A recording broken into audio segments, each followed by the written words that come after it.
La Côte d'Ivoire a été une colonie française de 1893 jusqu'au 7 août 1960. Pendant les premières années de cette période, des mouvements de résistance contre les colons se sont formés, notamment celui mené par Samori Touré.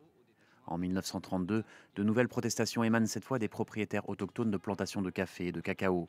Ils disent être victimes de discrimination par rapport aux propriétaires européens.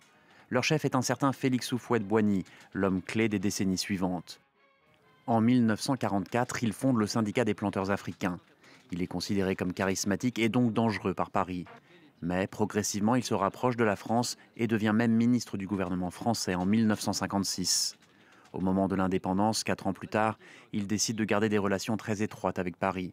C'est l'époque de la guerre froide et il choisit clairement son camp. On lui prête l'invention du terme France-Afrique qui, au départ, selon lui, soulignait les liens très forts entre les deux entités. Au fil du temps, la signification de ce terme a évolué. Désormais, il désigne plutôt les relations opaques et malsaines qui peuvent exister entre Paris et certaines élites africaines dans les anciennes colonies françaises. Ici, à l'image, on voit Félix Houphouët-Boigny dialoguer avec Jacques Foccart, l'homme qui incarnera la France-Afrique à l'Élysée sous différents présidents.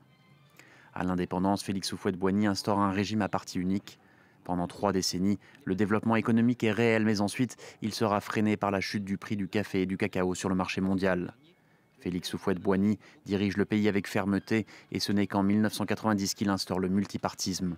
Il meurt 3 ans plus tard.